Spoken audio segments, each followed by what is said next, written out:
This is TCM. I'm Alicia Malone, and tonight we're taking a look at some of the films mentioned in the new TCM book. But have you read the book? 52 Literary Gems that inspired our favorite films. And I'm joined again by the author, Kristen Lopez. Hi again, Kristen. Hi, excited to be here. It's so exciting to have you here, and congratulations on this book. What I love about it is that not only does it give people a list of 52 films to watch, it also gives people a list of 52 books to read.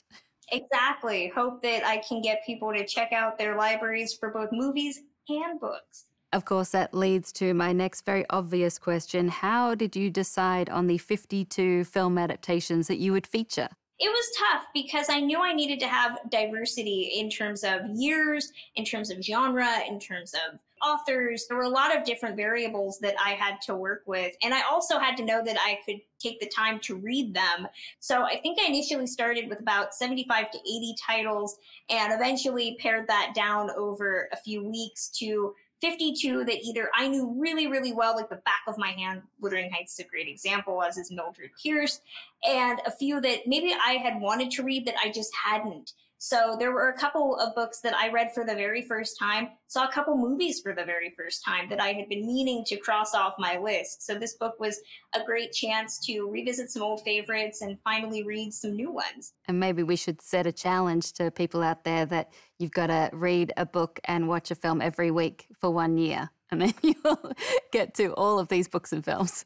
Exactly. I've been asked if I picked 52 because it's one a week for a year. And I wish I could take credit for that. But it really just was at a certain point me being like, I don't want to cut anything else. These are the ones that I want. But it's a great excuse now to read a book a week for a year and get some great movies out of it. Yeah, it's a good challenge. Our next film is an example of a book that was really hard to bring to the screen, Mildred Pierce from 1945, based on a book by James M. Cain. And the problem here, Kristen, was the fact that the production code was in place and Cain's book was a little racy.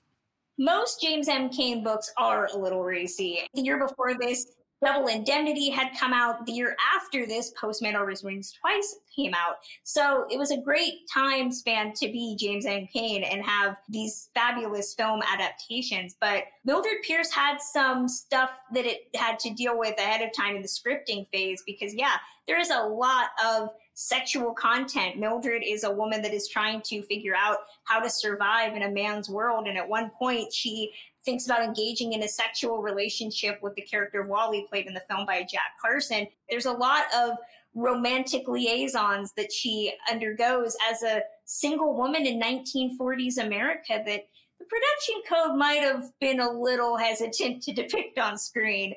Absolutely. And now there's been another adaptation, a series with Kate Winslet in the title role. But of course, our film adaptation stars the one and only Joan Crawford. She won an Oscar for this role. This was her big comeback role. It's hard to imagine any other actress playing this version of Mildred. What do you think about this casting in terms of this version of Mildred Pierce with the adapted screenplay by Ronald McDougall? Joan Crawford is Mildred Pierce. I know Barbara Stanwyck wanted the role really bad, but Joan is just perfect. She had played the scrappy shop girl in so many earlier movies. This is just what happens when that scrappy shop girl hits her 30s and has 2 children to raise. And what is she going to do? I think the results are on the screen. She is just perfect. I would have loved to have seen some of Cain's more mean moments on screen because I do think that Joan would have just eaten them up with a spoon. But we get this amazing Oscar-winning performance. She is the only person I would have ever considered in this role. Yeah, absolutely. And great direction by Michael Curtiz. It now stands as one of the classic film noirs and a rare film noir that has both a femme fatale and a lead character that are women. The relationship between Vida and Mildred, we'll talk more about the book comparison later on, but what do you think about the film here with Anne Blythe as Vida? Anne Blythe is so good, even though she is not necessarily the Vita of the novel. Surprisingly, Vita is actually far crueler in the book than she is on screen. So much so that the ending of the novel is completely different than what you see in the film. But she works so well because Anne Blythe has that cherubic face where she looks so innocent and so sweet, and you understand why her mother wants to support her and encourage her dreams. And then at a certain point, there's just so many beautiful shots of Anne Blythe's face, just this stone wall where she is just almost dead behind the eyes. And it is utterly brilliant. I don't think she gets enough credit for her performance in this. I completely agree. Kristen Lopez, thank you so much for being here on TCM. Thank you. Well, let's take a look. Here it is from 1945, Mildred Pierce.